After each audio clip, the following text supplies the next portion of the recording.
depuis 2012 avec le prolongement de la crise libyenne. Donc après, il y avait une succession de coups d'État.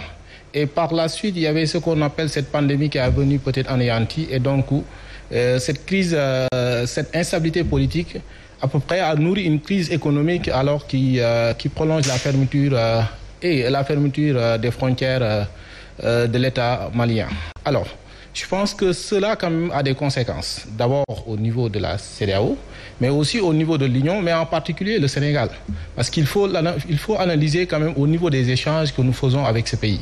Déjà, je pense qu'au niveau du point d'intégration, nous avons peut-être un souci par rapport au commerce intra-régional. Donc je pense que ça, quand même, c'est un souci lié à l'intégration que nous avons peut-être dans notre union. Donc si on vient quand même déclencher ou bien déclarer quand même la fermeture des frontières, cela a des conséquences.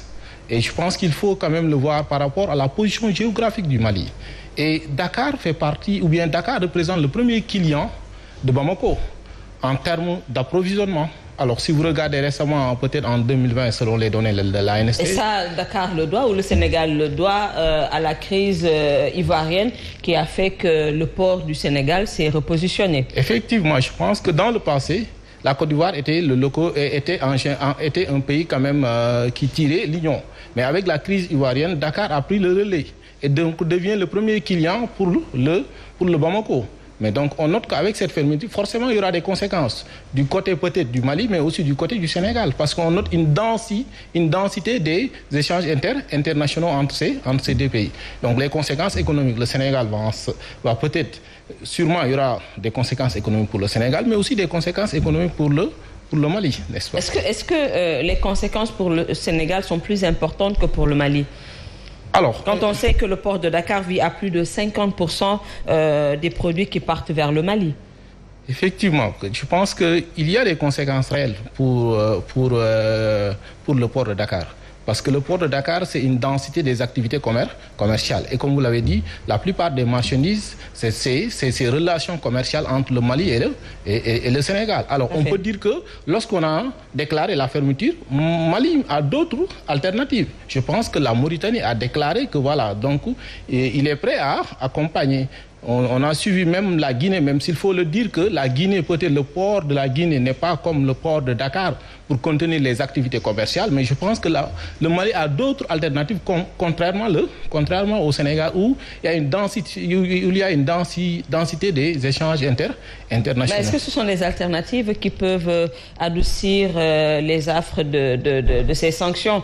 Il y a une forte délégation qui s'est rendue aujourd'hui en Mauritanie pour rencontrer les autorités mauritaniennes. Rien n'est encore sorti de ce côté-là. Du côté de la Guinée-Conakry, il faut également noter que la route n'est pas aussi bonne que le corridor Dakar-Bamako. Oui, effectivement. Je pense que parallèlement, il y a des solutions politiques. Je pense qu'il y a une délégation quand même qui a rencontré peut-être la junte pour négocier l'ouverture. Mais je pense qu'il y a des alternatives, même si les alternatives n'arrivent pas à régler le problème total, mais je pense que le Mali quand même peut trouver. Prenons par exemple le port peut-être de la Mauritanie. Donc c'est pas un port peut-être commercial, mais c'est plus un port de pêche, n'est-ce pas? L'Algérie quand même, qui est un grand au sein de l'Afrique, a décidé aussi d'ouvrir pour le Mali. Mais je pense que là, c'est pas la corrélation entre l'Algérie et le Mali, c'est pas une corrélation directe. Il faut passer par le nord et on a vu que le nord échappe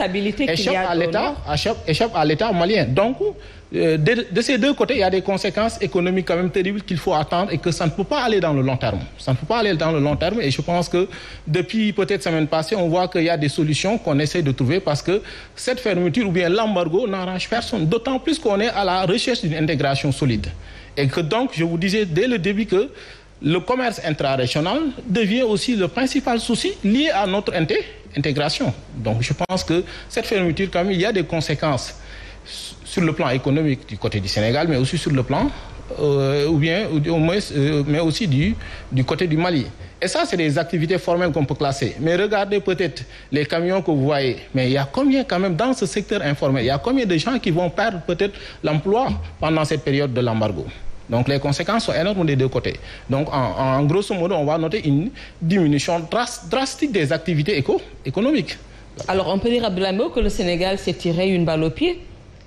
Quelque part, oui, parce que quoi qu'on puisse dire, d'emblée, il faut dire que les États de la CEDEAO, en tout cas, se sont montrés un peu naïfs, excusez-moi du terme, et si l'on sait que par rapport justement à la fermeture justement des frontières aériennes, il y a Air France qui continue ses dessertes sur Bamako. Je crois bien qu'aujourd'hui, Air Ivoire, Air Sénégal sont en train de perdre véritablement une manne financière et qui pouvait véritablement, en tout cas, entrer justement dans les caisses de l'État du Sénégal ou de la Côte d'Ivoire. Nous sommes fortement concurrencé par le port d'Abidjan et le port de Dakar aujourd'hui a perdu en tout cas 1 ou 2 places par rapport justement à certains ports justement en Afrique de l'Ouest principalement.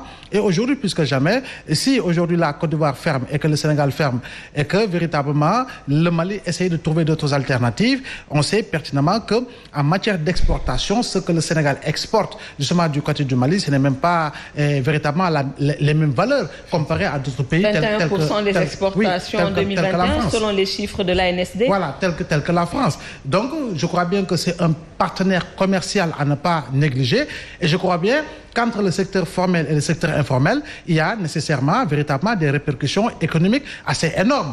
Aujourd'hui, on se dit qu'effectivement, il ne faut pas aller dans le sens de créer cette métastase économique et véritablement contre le Mali, et compte tenu véritablement d'enjeux politiques liés à la présence de la jeune. Et je crois bien qu'aujourd'hui, il faut quand même que les États de la CEDEAO, que les présidents de la CEDEAO puissent aller dans le sens de mettre en avant véritablement la géodiplomatique ouest-africaine. Maintenant, on n'a pas encore entendu la réaction du chef de l'État par rapport à cette situation au Mali, mais on a vu celle du président de la Côte d'Ivoire qui disait que vraiment c'était des sanctions qui étaient prises pas de gaieté de cœur et que forcément il y avait des conséquences économiques aussi bien sur l'économie ivoirienne que sur l'économie sénégalaise. Effectivement, je crois bien que le président Macky Sall, compte tenu de la position du Sénégal sur le plan diplomatique et sur le plan international, compte tenu du fait qu'il va présider aux destinées de l'Union africaine et justement par rapport au prochain mandat, aujourd'hui devrait véritablement donner une autre image, un autre visage à la diplomatie sénégalaise. Et souffrir en silence? Souffrir en silence, oui. Oui, quelque part, oui, mais je crois bien qu'aujourd'hui, plus que jamais, lui, par rapport à la position qu'il avait eue lorsque le président Ouattara voulait une intervention militaire, je crois bien que le président Macky Sall devait véritablement incarner ce leadership fort sur le plan diplomatique et par rapport justement à un pays frère, parce que nous avons la même histoire, nous avons le même peuple, nous avons les mêmes réalités, nous avons les mêmes considérations. Aujourd'hui, vous allez à Bamako, il y a une forte communauté sénégalaise qui sera fortement impactée par la fermeture justement des frontières avec le Sénégal. Il y a un quartier à Bamako qui s'appelle Wolofo-Bougou. Wolofo-Bougou qui veut dire qu'en réalité